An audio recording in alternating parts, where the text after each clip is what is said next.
You're now watching Grandma TV. Don't forget to hit the like and subscribe button and follow us on all social media platforms. One of the first videos I made here on Grandma TV was a video on Chris Benoit.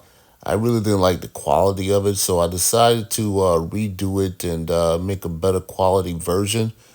And I'm sorry, people, but I'm just one of those people that never bought the narrative that was pushed by the mainstream media, that this man did a murder-suicide on him and his wife. Just listening to wrestlers over the years talk about him, saying that he was, never anything like that. And also just, some of the wrestlers you see that are company men that still have a job with WWE or within the industry, like Chavo Guerrero, Chris Jericho, how they were quick, and even Lord Steven Regal were quick to push the narrative that it was a murder-suicide. But there were just too many stories that came out during the time of the events of the murders that just never sat well with me. Mm-hmm. So what happened that last weekend? And you guys were traveling together, and it was just you two at this point in time, right? Just us two. Scott Armstrong would jump in every once in a while with us, right? Kind of the three of us, and so you'd meet at the airport for the beginning of a loop. Yeah, I'd fly in from California. He'd fly in from Georgia, and we'd fly into wherever. Let's say we flew into, Louisiana, and we'd meet, and then so one of us would get the car, and then we would travel 4 days together, and then we'd drop the car off the airport, and we'd fly our separate ways home for 2 days and right back, and that was for 8 straight months. So this one was a little different because we were close to Georgia, right? So I ended up staying. We went home, and anytime a wrestler can spend the night in his own bed, he does. Mm-hmm. Whether it's 300-mile drive or a 500-mile drive, mm-hmm. because we're never home in our beds. So we were able to go to his house, and I'd never even seen his house. He moved away from everybody. He moved to the rural part of Atlanta, just so because he was such a loner. He's a lone wolf, mm-hmm. and that he didn't want people to know kind of where he lived and stuff. He had a P.O. box. Really? Yeah, the whole deal. Did you ever go to his house? Yeah, so we went to his house and stayed at his house. And I remember he said, "Hey guys, I'm really private. Please don't tell anybody about my house. You know how it is." Wow. Everything. I was like, "All right, cool, no problem, Chris." So we stayed there and we. You and Scott? No, me by myself. Okay, you and Chris, gotcha. He and I. So we stayed there that night and got up in the morning, and he by the time I woke up, he already had steaks and eggs ready to go for us. Mm-hmm. the protein diet, mm-hmm, yeah. ready to go. We were going to work out, and I saw his son Daniel there, and I was the cruiserweight champ at the time, so I gave Daniel the belt. He really wanted to see the belt, so I know that he went to Chris and he said, "Dad, can I?" And so Chris was like, "Ask him." Can I see your belt? And I was like, "Yeah, of course." So he held the belt. Okay, you're the champ. We put him on him, took pictures with him, the whole deal, and all that. So we went from there and did our loop, did our 4 days together, and then we ended up in North Carolina, Charlotte, I believe, because we ended up seeing an old friend from WCW. Remember Donna Seaman? Yeah. Donna and her sister Deb. We ended up the last night of the loop. We were all getting ready to fly home. We went to go eat with them at night after the show. So we went and just ate and stuff. And I just remember Chris ordering shots, like a tequila. Like, "Yeah, we're doing a tequila shot." Every once in a while, he'd be like, he never, he'd have a couple beers and that was it. But every once in a while, he'd like, "Okay, let's do this." And just let's start drinking. All right.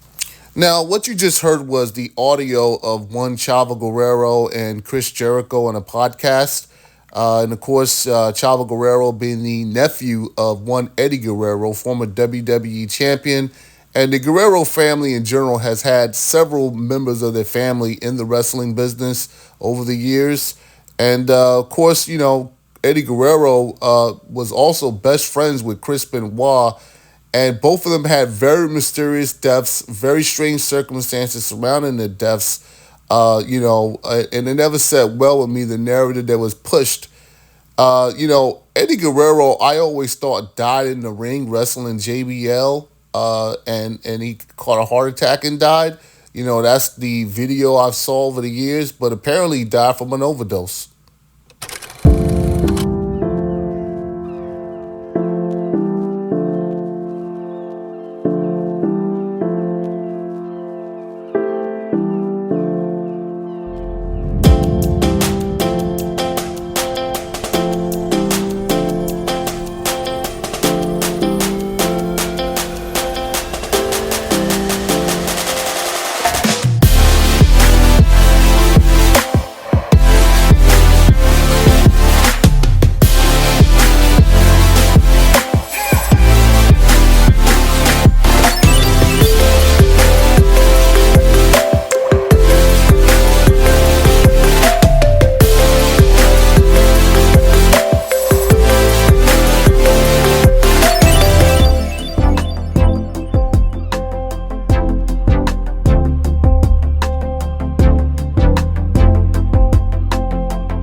The letter X is another reference to Satan.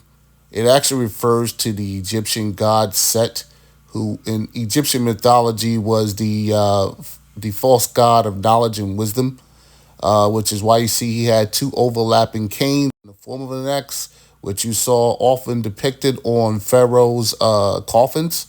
But the question mark was supposed to represent knowledge and wisdom. Now, the letter X is also something that is used in satanic rituals, which is why you see Twitter is now X, and it's called SpaceX. This is how they push Satanism in your face without you knowing.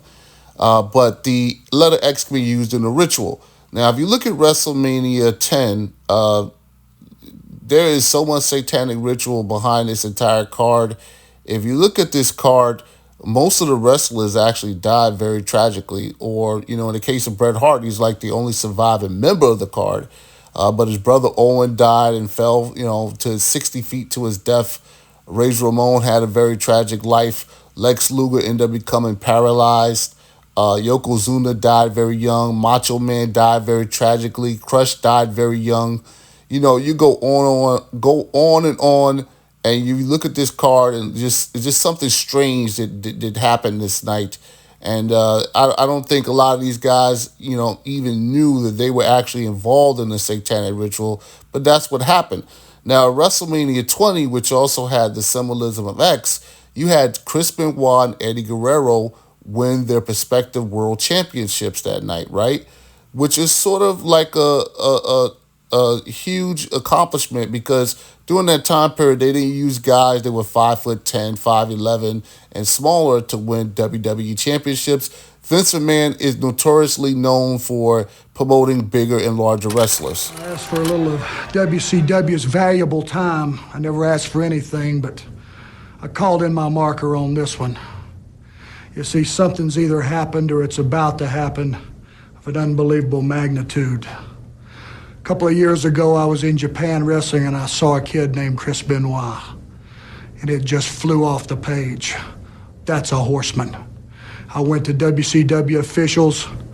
I played a very big part in getting Chris Benoit here, and he's exceeded all of our expectations. And I told him the first rule is, Chris, anything you want in this sport, the road doesn't rise up to meet any man. You've got to reach out there and take it. But you see, there's an unwritten rule also, a cardinal rule. It doesn't just apply to wrestling or sports. It applies to every aspect of a man's life. Number one, you take care of your family.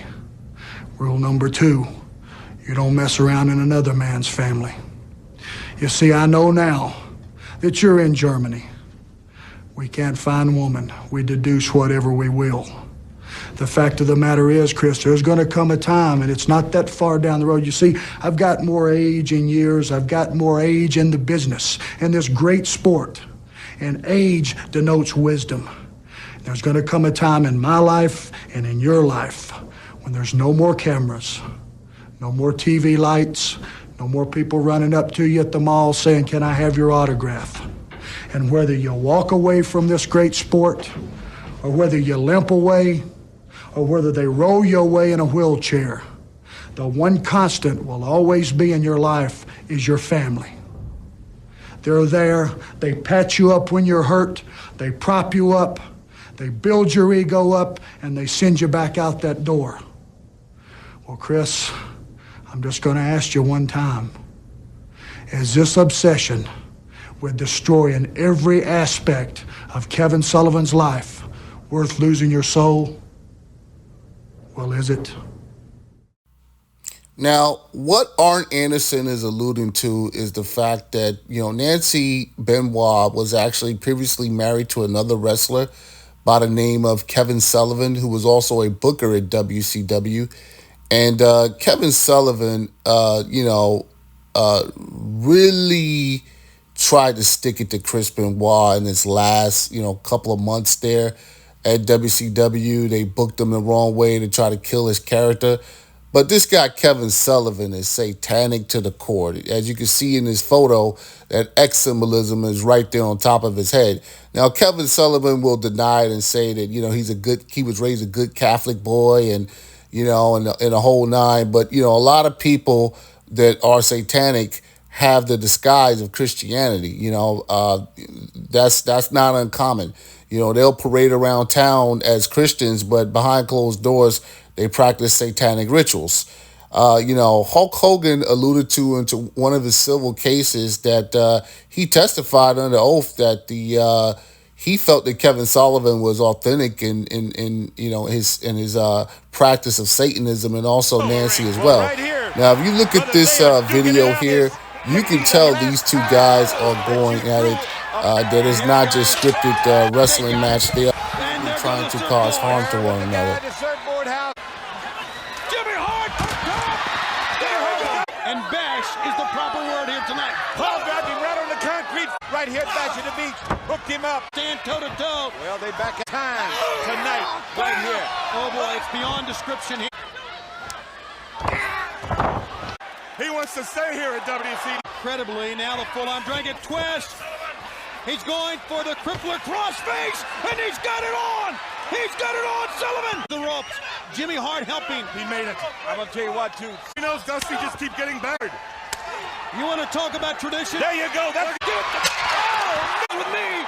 Sullivan prone. Swan dive. Turn out the light. This party's over, brother. 2,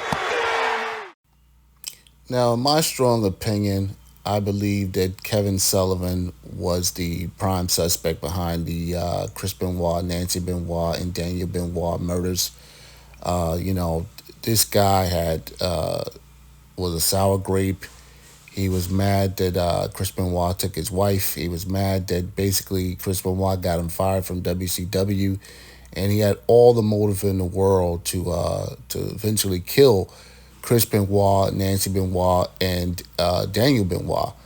Chris Benoit stated that he was being followed home, and a lot of his friends even, discussed in his final days the level of paranoia that he had, that he felt that someone was trying to kill him.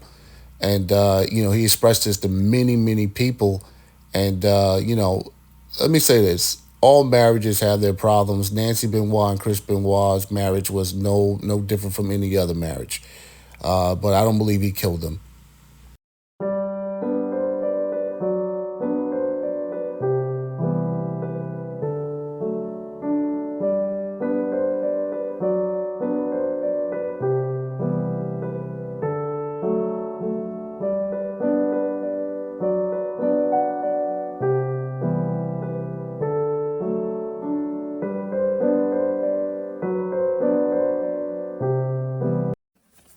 Thank you for watching Grand Mounier TV. Don't forget to hit that like and that subscribe button and follow us on all social media platforms. Thank you for watching. God bless you, and I hope you enjoyed the video.